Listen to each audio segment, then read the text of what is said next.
Üzənglarda bir cihat ruhi, pidaka ruhini yetildirmesanglar, sizlar mushundaq tengirqab yuriysizlar. Sizlarga o'zinglarning ziminni qul qilish nisb bo'lmaydi deganni bildirish uchun Kaşki ana shu kuchlik vaqtida Allohga shukr qilib, kuchlik shaklda Alloh yo'liga atayolgan bo'lsa, musulmonlar kuchlangan bo'ladi. Agar biz zulm ostidagi taqvoligimizni, islomga bo'lgan bag'inishimizni erkin dunyoga chiqqandan keyin shu holatda tuta olgan bo'lsak, bizning ahvolimizda har ikkili dunyoligimizga nisbatan cho'ng yaxshilanish bo'lgan bo'ladi.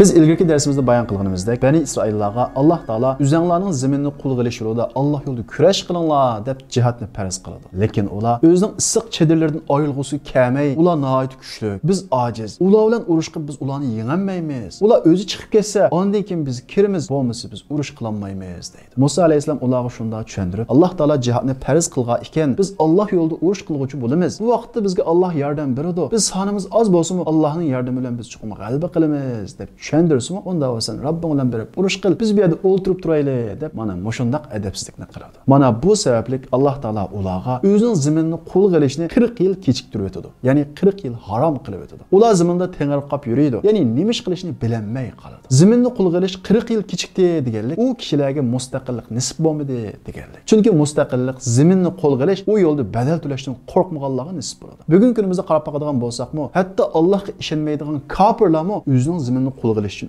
urush qilyapti. Bu Allohning qonuniyati ham mushu dunyoda kofirlarga e'tirof qiladigan bir qonuniyat. Ammo shundaq tursa-mu, bizning oramizdagi ba'zi kishilar xuddi Bani Isroillardek ular nihoyat kuchli. Bizning ular bilan urush qilishga hozir kuchimiz yetmaydi. Chunki bizning hozir chiqish yo'limiz, ya'ni u vatanni qul qilish yo'limiz tinch yo'li deb mushu yig'in etish va yoki resimga tushib uni to'g'ri chiqarishni xizmat deb tunilmoqda. Ammo Alloh taolo bo'lsa, u zolimlar undaq yig'in etish bilan chiqib ketmaydi. Chunki ularga urush qilishinglar kerak deydi. Bani Isroillarning bu voqealigining Qur'on Karimda bayon qilinishi dal biz uchun, ya'ni payg'ambarimiz Muhammad alayhisalomning ummati Uyg'urlar uchun u zolimlar qanchalik kuchli bo'lsa-mu, sizlar uning qarshısida tayyorlik qilib, o'zinglarda bir jihad ruhi, siq o'ydan aylanadigan pidaka ruhini yetildirmesanglar, sizlar mushundaq tengirqab yuriysizlar. Sizlarga o'zinglarning ziminni qul qilish nisb bo'lmaydi deganni bildirish uchun Bani Isroillarning bu voqealigini Alloh taolo Qur'on Karimda bizlarga bayon qiladi. Shunga bu qissalarni tarixiy voqeadek anglab o'tib ketmasdan u haqda o'ylanishimiz va hayotdagi yo'nalishimizni to'g'ri shaklga qaratishimiz kerak. Unda bo'lmaydi ekan. Ya'ni hozirgi tartibli turmushimizdan ayrilmaydigan, jon ketmaydigan, badal to'lamaydigan bir yo'lni izlaydi ekanmiz. Bizning tengirqig'imiz tengirqigan. Bizga u mustaqillik nisb bo'lmaydi. Xuddi Bani Isroillarga o'xshash. Alloh taolo ana shu sababdan Bani Isroillarga o'zining mustaqilligini qul qilishni 40 yil kechib turadi. 40 yil ichida jihad qilishdan boshlatganlar o'lib tugaydi. Demak, Alloh yo'lida kurash qilishdan qachish, siq uyimizni oylig'imiz kelmasligi bizni o'limdan qutuldirib qololmaydi. Biz cho'qim o'limiz. Masala qandoq o'lishda. O'zining ziminni qul qilish yo'lida Alloh yo'lida kurash qilishdan boshlatgan Bani Isroillar o'lib, ularning avlodlari cho'ng bo'ladi. Bu jarayonda Musa alayhisalom vafot topdi. Musa alayhisalom vafot topgandan keyin Bani Isroillarga Musa alayhisalomning o'quvchisi Yosha ibn Nun degan kishi yetakchilik qiladi. Bu kishi 40 yoshga kirgan vaqtida Alloh taolo u kishiga vahiy qilib, uni Bani Isroillarga payg'ambar qiladi. Yosha ibn Nun alayhisalom yangi avlod Bani Isroillarga ularning ota-bobolarininki Alloh yo'lida kurash qilishdan bosh tortganlik uchun mushundaq mustaqilligi, ziminni qul qilishi chiqib ketganligi, agar ularning Alloh yo'lida o'zining ziminni qul qilish yo'lida urush qilishdan boshlatsa, ularning oqibatining ota-onasining oqibatiga o'xshash cho'llarda sargandan bo'lish va qaymoqish bo'lganligini eskartib, ularni jihatga, kurashga qiziqtirdi. Buning natijasida yangi avlod Bani Isroillar o'limdan qo'rqmaydigan, o'zining ziminni qul qilish yo'lida kurash qilishdan qo'rqmaydigan mushundaq ruhlar yetiladi. Ular mana mushundaq kurash ruhi, o'limdan qo'rqmaydigan ruhlar yetilgandan keyin Yosha ibn Nun alayhisalom ularni urush qilishga tayyorlik qilishga buyruq qiladi. Shundaqla ularga bu urushga 3 turli kishi qatnashmasin deydi. U 3 turli kishining birisi bo'lsa, yengida to'y qilib, texi uy tutmagan va yoki choy ichkizilib texi nikoh qilmagan kishilar. İkincisi bo'lsa, yengida uy selib, uyda texi o'ltamagan kishilar. Uchinchisi bo'lsa, tugilari bor, tugisi tug'ay deb qolgan kishilar edi. Ya'ni Yosha ibn Nun alayhisalom bu 3 turli kishilar jihadga chiqsa, xiyoli ana shu to'y qilmagan qizda va yoki yengida sog'an uyda va yoki texi tug'ish oldida turgan tugilarda qilib urushda mustahkam turolmaydi deb o'sha 3 turli kishilarning jihadga chiqishini cheklaydi. Biz bundan shuni ko'raymizki, har qanday bir odamni Alloh yo'lida kurash qilishdan, badal to'lashdan mana shu 3 narsa to'sib qo'ydi. Ya'ni ayoli va yoki issiq uyi va yoki uning o'lig'i va mol chorvalari. Shuning uchun bir odam men Alloh yo'lida kurash qiladigan bir ruhni yetildirman deydi ekan, bu 3 narsaning qalbiga muhabbati bog'lanib qolishdan saqlanish kerak. Shundaqla biz bu 3 narsaning hammasi va yoki birisiga erishgan vaqtimizda u narsalar bizning qalbimizni egalladimi? Ya'ni biz u narsalarga tortishmamdik, bunga diqqat qilishimiz kerak. Qachoniki u narsalarga biz tortishib qolsak, darhol u narsaning muhabbatini qalbimizdan chiqarib tashlashga tirishimiz kerak. Chunki vaqti kelganda ana shundaq narsalar bizni Alloh yo'lidan to'sib qo'ydi. Shundaqla shu narsalarga bo'lgan muhabbatimiz tufayli Alloh yo'lida kurash qilishni yaltaymiz. Biz Alloh yo'lida kurash qilishni yaltayganligimizni, bizning urush qilganimiz kamidi, biz jihatdan qo'rqdik demasdan boshqa bir ishlar bilan yapamiz. Boshqa bir sabablar bilan o'zimizning o'ltiraverishini, hech qanday bir fidokorona ruh yetildirmasligini aqlashga tirishamiz. Bu orqali o'zimizning vijdonini rahatlatmoqchi bo'lamiz. Hozirga o'xshash. Chunki hozir Uyg'urlarning hammasi degidek bizning ishimiz qurolsiz bo'lmaydi degan yerga keliglik. Lekin u yo'lga qadam bosmoqlik. Hatto uningdan qochidi. Ammo bu qochqanligini, bu qo'rqinchoqligini, bu dunyoparastlikni yepish uchun har xil bahonlarni to'qib chiqamiz. Hatto shu yo'lda menayotgan, shu yo'lda tayyorlik qilayotgan kishilarga har xil tuhmatlar bilan ularning keyinini yomon gap qilamiz. Nima uchun? Chunki biz bu orqali o'zimizning menayotgan yo'lning to'g'ri ekanligini isbotlab, o'zimizning vijdonini rahatlatamiz. Amaliyotda bu o'zimizni aldaganlik. Agar bizning ishimiz zodi amaliy harakatsiz, qurolsiz hal bo'lmaydi degan gapimiz rostchil bo'laman bo'lsa, shu yo'lda manganlarni yaxshi ko'rishimiz, ularni qo'llashimiz kerak. Biz zodi bizning ishimiz qurolsiz bo'lmaydi deb turib, shu yo'lda kishilarni haqoratlasak, ularni yomon ko'rsak, bu bir gapimiz yana bir gapimizni qachaqlaydi. Bu bizning yolg'on ekanligimizni o'ttirib qo'yadi. Va yoki Bani Isroillarga o'xshash, hozir dushman nihoyat kuchlanib ketdi. Biz urush qilib ularni yengolmaymiz, tayyorlik qilganimiz baka, har qancha fidokorlik ruhi yetildirganimiz baka desak, biz Qur'on Karimga ishongan mu'min bo'lsak, bizga bu g'alaba nasib bo'lmaydi. Bizning mushundaq zulm ostida qolgan, yaqin yurtlarda sarson bo'lganimiz bo'lgan. Chunki Alloh taolo bizning payg'ambarimiz Muhammad alayhisalomga bizdek o'ylab olgan musulmonlarga, bizdek o'ylab olgan Uyg'urlarga qul in kana abaukum va abnaukum va azwajukum va ikhwanukum va ashiratukum va amwalin iqtaraftumuha. Ey Muhammad, ular aytingki, ya'ni shu zulm ostida qolgan, yurtlarini zolimlar besib olgan musulmonlarga aytingki, agar sizlarning ota-onanglar, bolalaringlar, ayollaringlar, qarindoshlaringlar, urug' tuqqanlaringlar tasdiqda jafo tortib topgan pullaringlar va tijoratun takhshawna kasadaha, iqvatgan, to'xtab qilishidan qo'rqqan tijoratinglar va masakinu tardawnaha, yanada yasagan, bizigan, oyilib qilishdan qo'rqadigan, sizlar uchun eng suyimlik bo'lgan uylaringlar ahabba ilaykum minallohi va rasulihi va jihadin fi sabili. Allohdan, Allohning elchisidan va Alloh yo'lida kurash qilishdan suyimlik bo'lib qolsa, ya'ni shu narsalardan ayrilishdan qo'rqib, Alloh va uning elchisining so'zidan yaltaysanglar, ya'ni Alloh yo'lidagi jihad qilishdan qo'rqsanglar, uni rad qilsanglar, fatarabbasu hatta ya'tiyallohu bi amri. Sizlar Allohning buyrug'i kelgan qadar kutinglar. Xuddi Bani Isroillar kutganga o'xshash kutinglar. Sizlarga Allohning yordami kelmaydi. Innalloha la yahdil qawmal fasiqin. Bunda fasiq bir millatni Alloh taolo yetaklamaydi, to'g'ri yo'lga boshlamaydi. Alloh taolo to'g'ri yo'lga boshlasa nima bo'ladi? Mana shunda qildigan ishimizni qolmaymiz, chiqish yo'lini nerligini bilolmaymiz. Biz bu zulm qarshi chiqish yo'li topa olishimiz uchun oldi bilan mana bu yuqorqi narsalarning muhabbatidanmi, Alloh va uning payg'ambarining muhabbati, Alloh yo'lida kurash qilishning muhabbati ustun bo'ladigan bir ruh kelishimiz lozim. Mana shu ruh kelgan vaqtda andikin Alloh taolo bizni hidoyat qiladi, ya'ni to'g'ri yo'lga boshlaydi, bizga chiqish yo'lini ko'rsatadi. Unda bo'lmaydi ekan. Ya'ni hozirgi hayotlikqa rozi bo'lib, hayotlikni yaxshi ko'rib ketib, yangi yasagan uylarimizdan, tijoratlarimizdan ayrilib qolishdan qo'rqib, bu Alloh yo'lidagi kurash qilishdan bosh tortsak, hatto uni yomon ko'rsak, shu yo'lda kishilarni haqorat qilsak, u bu desak, vallohu la yahdil qawmal fasiqin.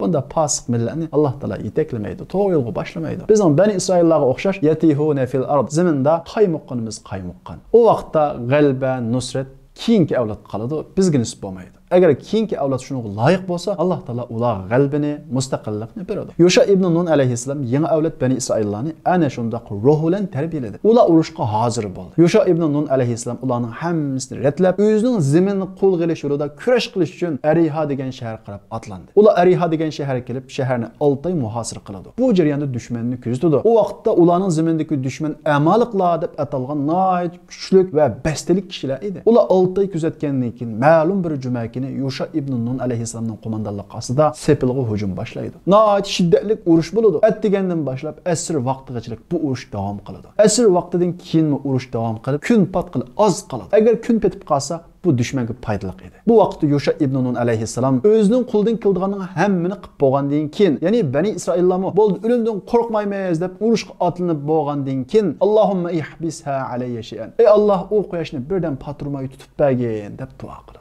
O'ylab baqadigan bo'lsak, Alloh taolo ularga 5 tilla nusrat yordam berishga qodir edi. Yusha ibn Nun alayhissalom 5 tilla duo qiladi. Lekin Alloh taolo bizni mana shunday biz yoqtirmaydigan ishlarga buyurish orqali bizni sinab qiladi. Biz bu ishga otlangan vaqtimizda sonimiz oz bo'lsa-mu, biz qo'limizdan kelgan ishlarning hammani qilgan vaqtda Allohga duo qilsak, shu vaqtda Allohning yordami keladi. Yusha ibn Nun alayhissalom u cho'lda turib Allohga duo qilmadi. Urush qilib, kun patqil oz qolgan vaqtida agar kun petib ketsa, biz mag'lub bo'lamiz. Biz qildiganni qildik. Ey Alloh, quyoshni birdan paturmay turib bergin deb Allohga duo qiladi. Alloh taolo Yusha ibn Nun alayhissalomning duosini ijobat qilib, kunning petishini kechiktirdi. Bu sababdan ular urush qilib, u shaharni ozod qiladi. Peygamberimiz Muhammed aleyhisselam bu haqda Quyosh Yusha ibn Nun'dan boshqa hech kimga to'xtab bergan emas deydi. Demak, Allohning yordami mana shunday keladi. Lekin harakat qilgandan keyin, faqat duo bilan emas, harakat qilgandan keyin keladi. Bani İsraillar sonini aytib az turib, ana shu kuchlik amalliklarning ustidan g'alaba qilgandan keyin ularda bir xil kibr, faxr qilish paydo bo'ladi. Biz yandoq deb cho'ngchilik qilishga boshlaydi. Buni ko'rgan Yusha ibn Nun alayhissalom undaq qilmanglar, xatolashdinglar. Bizga Alloh yordam berdi. Sizlar ko'rdinglar, Alloh quyoshni kechiktirib berdi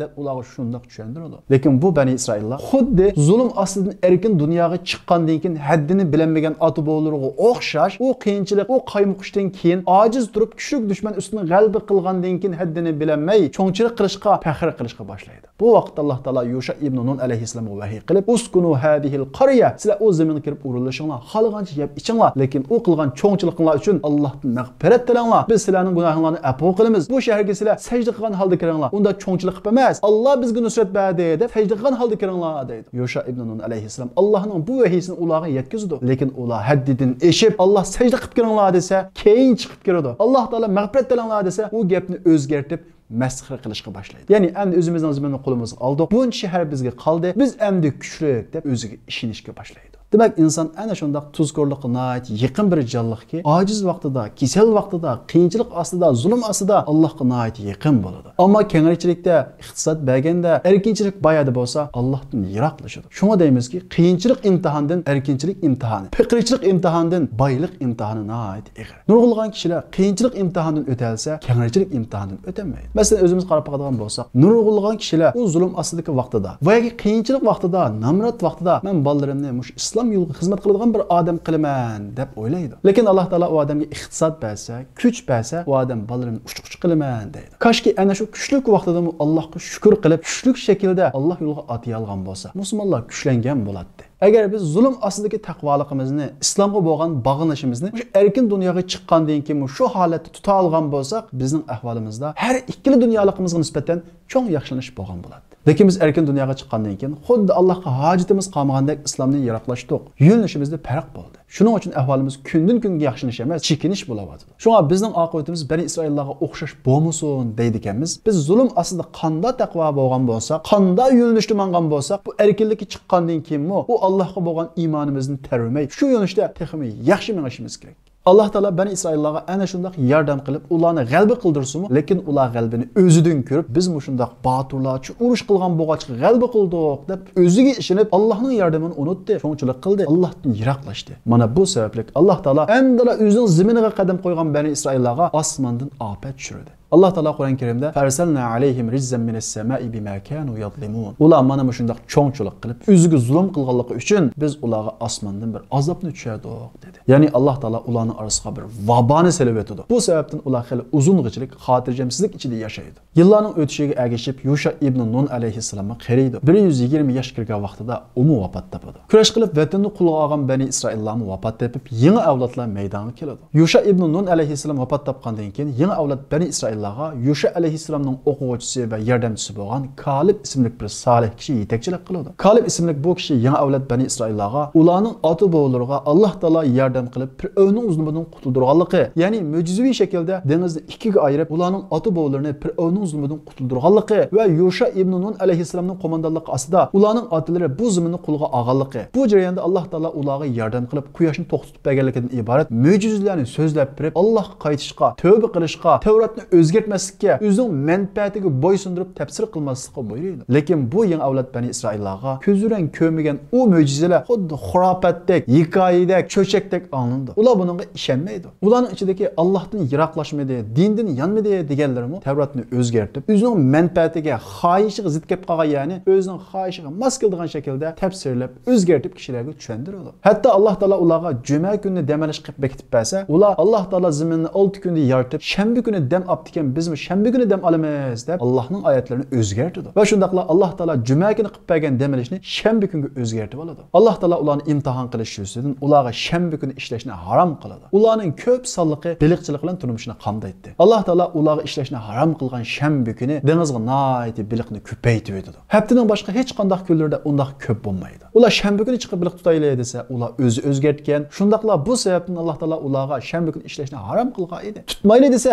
boshqa kunda unda biliq yo'q. Ya'ni Alloh taolo ularni mol dunyo bilan mushundaq imtihon qiladi. Lekin bu Bani Isroillar Allohning buyrug'iga aql ishlatib Allohni aldamoqchi bo'ladi. Ya'ni ular juma kuni kech dengizga chiqib to'larni sap qo'yadi. Ba'zilar shanba kuni chiqib biliqni tutib dengizga bog'lab qo'yadi. Undan keyin ertasi yakshanba kuni to'g'ri tushgan, bog'lab qo'ygan biliqlarning hammani tutib akiradi. Ya'ni ular Allohning buyrug'iga shartsiz itoat qilmay, Allohning buyrug'iga aql ishlatadi. Hozir bugun kunimizdagi ba'zi o'zini aqlliq chaqlaydigan, Allohning buyruqlariga ana shunday aql ishlatadigan kishilar shu zamonda bo'lgan bo'lsa-da, Bani Isroillarning qilganligini to'g'ri deb qaraydi. Chunki bugun kunimizda nurg'un kishilar Alloh harom qilgan ishlarga aql ishlatib, ana shunday hiyla ishlatyotadi. Jazoniga pulning bolasi deb ism qo'yib, uni halol qilyotadi. Qimarga tijorat deb ism qo'yib, uni bilan shug'ullanyotadi. Haroqqa ruh sharbati degan ismlarni qo'yib, uni halol qilyotadi. Demak, bugun kunimizda xuddi Bani Isroillarga o'xshash Alloh harom qilgan ishlarga har xil sabablar bilan boshqa bir ismlarni qo'yish orqali aql ishlatgan kishilar oz emas. Bu bo'lsa Allohni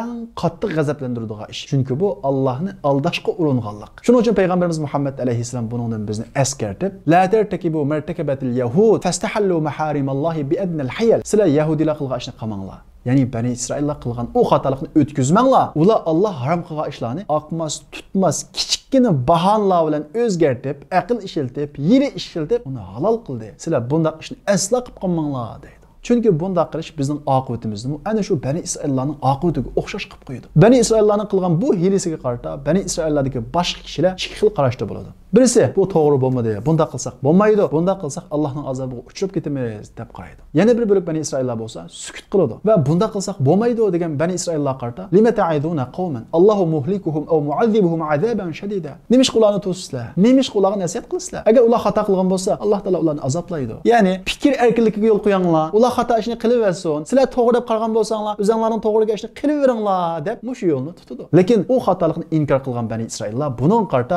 ma'ziratan ila rabbikum. Bu Allohning azobi tushgan vaqtida bizga bir uzr bo'ladi. Ya'ni biz to'sash orqali ular bunga amal qilsin, qilmasin, o'zimizning maydonni oshkor qildik. Ya'ni sizlarning bizning Robbimizga bir uzr bo'ladi, shuning uchun qildik deydi. Demak, jamiyatdagi ba'zi bir xatoliklarga nisbatan ular o'zining bilganini qilsin, bizmi o'zimizning bilganini qilaylik. Meni chaqmagan ilan meni yashsin deb bu xil shaklda pozitsiya tutish bu asla to'g'ri emas. Mayli bizning gapimiz oqsin, oqmasin, u kishilar o xatolikni yansin, yanmasin, bizning Robbimizga bir hujjat, bir uzr bo'lishi uchun uning xatoligini biz bayon qilishimiz kerak. O xatolikni inkor qilishimiz kerak. Chunki bir xatolik inkor qilinmasa, vaqtning o'tishiga ergashib, u normal ishga aylanadi. Keyin tashviq qilinadi. Ya'ni to'g'ri ishda tashviq qilinadi. Eng xatarligi bir xatolik, bir yomon ish inkor qilinmasa, keyin kelgan bir avlod biz buning xatoligini anglamabdik deyishi mumkin. O vaqtda Allohning oldida biz mas'ul bo'lamiz. Demak, Bani Isroillardan bir qismi Alloh harom qilgan ishga ana shunday yili ishlatib, ya'ni juma kuni to'sab qo'yib, yakshanba kuni suzib, beliqchilik qilib nihoyat ko'p pul topadi. Ammo bu degan hiyla, bu degan Allohni aldashga uringanlik deb buni qilmaganlar bo'lsa,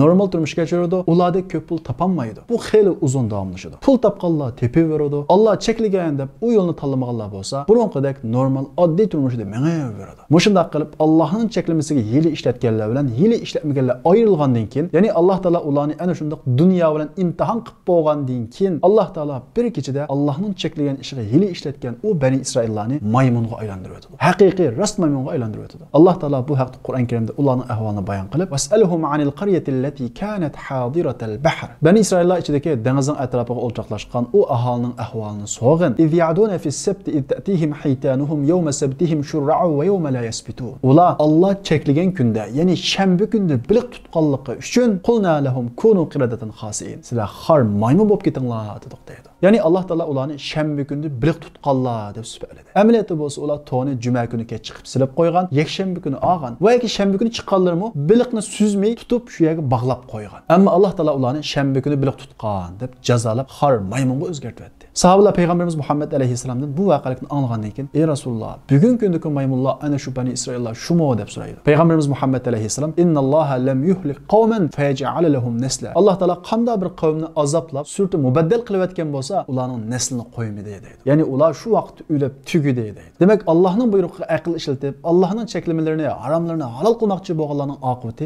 mana shunday qabahatli, xatarlik bo'ladi. Bizning oramizdan, ya'ni payg'ambarimiz Muhammad alayhisalomning ummatidanmi Allohning buyrug'iga hil ishlatganlar mana shunday jazoni. Payg'ambarimiz Muhammad alayhisalom bu haqda yashrabun nasa min ummati al-khamra fayusammunaha bighayri ismiha. Mening ummatimdan bir qism kishilar aroqni boshqa ism qo'yib ichadi. Er ayol aralash naqsh usullar ko'payadi. Yaxsifullohu bihimul arda va yaj'alu minhumul qiradata wal khanazir. Mana shunday bo'lgan vaqtida ularni yer yutadi va ularning ichidan ba'zilarini Alloh taolo cho'shqiga, maymunga aylantirib o'tadi deydi. Bizning ummatimizdagi kishilarmi Allohning buyrug'iga, haromiga aql ishlatib, hiyla ishlatib Allohni aldashga urinsa, mana shunday oqibatga qoladi. Ularning maymunga, cho'shqiga aylanishi amaliy, haqiqiy, biologik jihatda bo'lishi mumkin. Va yoki jismiy inson bo'lsa-mu, xilqi, axloqiy jihatda ana shunday maymun, cho'shqiga o'xshash bo'lib ketishi mumkin. Ya'ni bir odamda deyuzlik bo'lsa, u cho'shqiga o'xshab ketgan bo'ladi. Chunki aramizda shunday bir insonlar borki, ularning faqat qiyofati, jismila inson, ammo axloqi bo'lsa, aslo va aslo inson emas. Ular mohiyatda hayvon. Hatto hayvondan battar. Masalan, saxtipazlik, qo'ymuchilik, yiligarlik tulkining qiliqi, deyuzlik cho'shqining qiliqi, yoshi buzoq qilish bo'lsa, mung'izlik hayvonlarning qiliqi. Demak, oramizdami hel ham shakli inson bo'lgan bilan mana shu hayvonning qiliqini o'zida o'zlashtirib olgan nurg'unlagan kishilar bor. Shunga Allohga ishonaman deb turib, Alloh cheklagan ishlarda Allohni aldashga urinmaylik. Alloh ana shunday bizga foyda bordek ba'zi bir ishlarda bizni imtihon qiladi. Biz o foydadan voz kechib, Allohning buyrug'ini uning ustiga qo'ya olgan vaqtimizda, garchi uningdek pul topolmasakmi, imtihondan o'tgan bo'lamiz. Allohning buyrug'iga parvo qilmay, Alloh cheklagan ishlarga har xil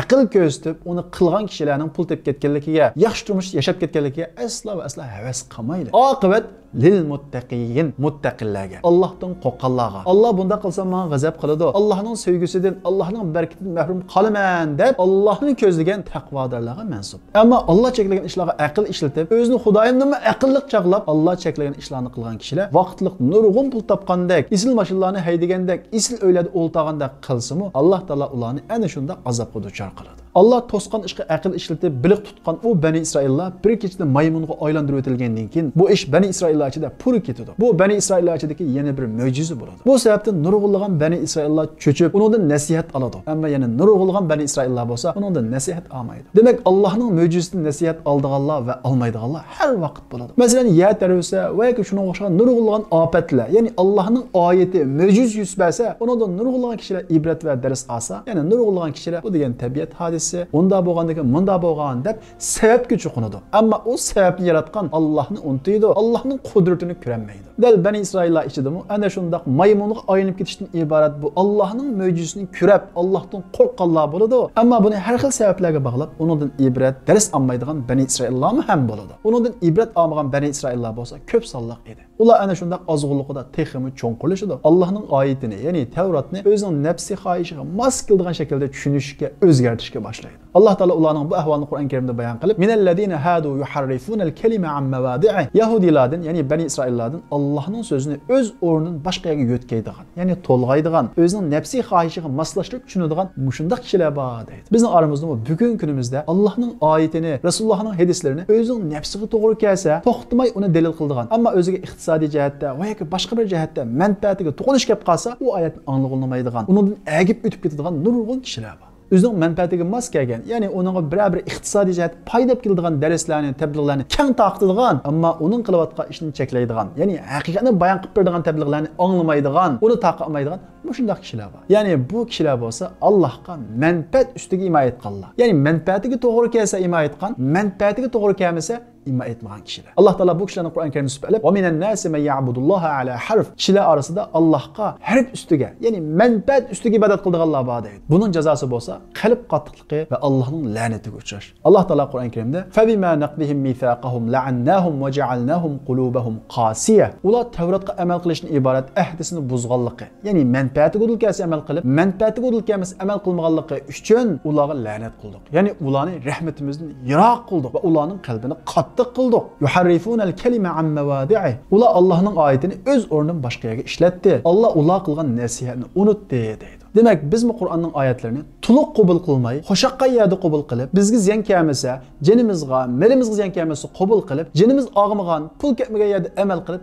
bu xil şekilde yaşasak bizim Allah'ın rahmetini yiroq qilamiz, la'natiga uchraymiz ve qalbimiz to'g'ansir qetib ketadi. Ozg'unlik xuddi patqoqqa o'xshaydi. Patqansa tikki chukab ketaveradigan gap. Bani İsraillarning ozg'unligi mana shunda tikki chukab ketaveradi. Hatto jazoni halol qilib yeyishga boshlaydi. Alloh taolo Qur'on Karimda "Samma'una lil kadib akaluna lis-suht." Ular yolg'onga quloq soladi. Ya'ni bir gapning yolg'on, xato ekanligini bilsa-mu, uni tinglashaydi. Va akaluna lis-suht. Ular jazoni yeydi.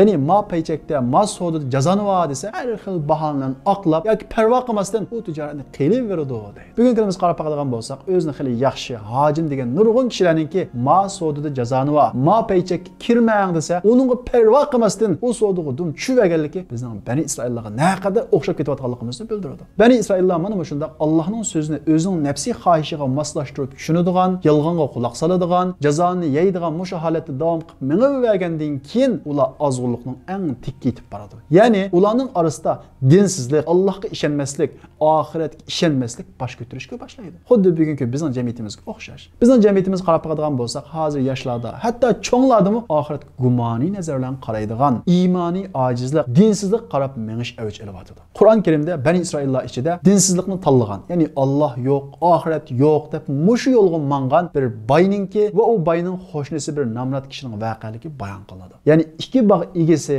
deb bu voqealikdan nurg'unlagan ibrat va dars bo'lganligi uchun Qur'on Karimda bayon qilinadi. Bu voqealikning tafsiloti qiziqsanglar, diqqatinglar kelarki darsimizda bo'lsin.